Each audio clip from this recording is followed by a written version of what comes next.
কদিন আগেও আসছে বছরের ফেব্রুয়ারিতে নির্বাচন অনুষ্ঠান নিয়ে বেশ ইতিবাচক মনোভাব দেখিয়েছে জামায়াত ইসলামী বাংলাদেশ। দলটির আমির প্রায় বিভিন্ন সভা সমাবেশে ফেব্রুয়ারি থেকে এপ্রিলের মধ্যে নির্বাচনকে সঠিক সিদ্ধান্ত বলে বক্তব্য রেখেছেন। কিন্তু হঠাৎ করেই কেমন যেন বদলে গেছে নির্বাচন নিয়ে জামায়াতের সুর। তারা এখন জোর দিয়ে বলছে বর্তমান পরিবেশে কোনো সুষ্ঠু নির্বাচন হতে পারে না, আগে নির্বাচনের পরিবেশ হোক তারপর নির্বাচন। সম্প্রতি দলটির আমির ডাক্তার শফিকুর রহমান বলেছেন, নির্বাচনের জন্য জরুরি ও মৌলিক সংস্কারের কথা জানানো হয়েছে। এই সংস্কারের পথে বাধা দেওয়া কোনো দলের রাজনৈতিক সদিচ্ছা হতে পারে না। এছাড়া লালমনিরহাটে থানায় হামলা চালিয়ে 2 আসামি ছিনিয়ে নেওয়ার ঘটনা উল্লেখ করে তিনি বলেন, এই পরিস্থিতিতে নির্বাচন হতে পারে না। পরিবেশ তৈরির জন্যই আগে সংস্কার এবং পরে নির্বাচন করতে হবে। জামায়াতের সেক্রেটারি জেনারেল মিয়া গোলাম পরোয়ারও পিআর পদ্ধতি ছাড়া কোনো নির্বাচন দেশের মানুষ গ্রহণ করবে না বলে মন্তব্য করেন। জামায়াত নেতাদের এসব কথায় নির্বাচন নিয়ে জামায়াতের অবস্থান কিছুটা পরিবর্তনের আভাস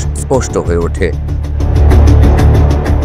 এদিকে আগে সংস্কার এবং পরে নির্বাচন এ দাবিতে দীর্ঘদিন ধরেই মাঠ চষে বেড়াচ্ছে জুলাই আন্দোলনের নেতৃত্ব দেওয়াদের দল এনসিপি। দিন দিন আরো জোরালো হচ্ছে তাদের এ দাবি। সম্প্রতি রংপুর, কুড়িগ্রাম ও বগুড়ায় এনসিপির পদযাত্রায় দলটির আহ্বায়ক নাহিদ ইসলাম বলেছেন, আওয়ামী লীগের বিচার, প্রয়োজনীয় সংস্কার শেষ করে নির্বাচনের আয়োজন করতে হবে। শুধু তাই নয়, জাতীয় নির্বাচনের আগে গণপরিষদের নির্বাচনের মধ্য দিয়ে নতুন সংবিধান প্রণয়নের দাবিও তুলেছেন এনসিপির নেতারা। দলটির আহ্বায়ক নাহিদ ইসলাম বলেছেন, বিচার দৃশ্যমান করার পাশাপাশি এনসিপির জুলাই ঘোষণাপত্রে শহীদদের মর্যাদা ও অবদানের কথা থাকতে হবে, জুলাই সনদে সংস্কারের কথা থাকতে হবে এবং নতুন সংবিধানে অভ্যুত্থানের স্বীকৃতি নিশ্চিত করতে হবে। আর এসব কাজ করার পরেই পরবর্তী নির্বাচন হতে হবে বলে মন্তব্য করেন নাহিদ ইসলাম। শুধু জামায়াত ইসলামী এবং এনসিপি নয়, ইসলামী আন্দোলন বাংলাদেশ সহ বেশ কয়েকটি ছোট দলও সংস্কার, বিচার এবং পিআর পদ্ধতিতে নির্বাচনের দাবি জোরালোভাবে জানাতে শুরু করেছে।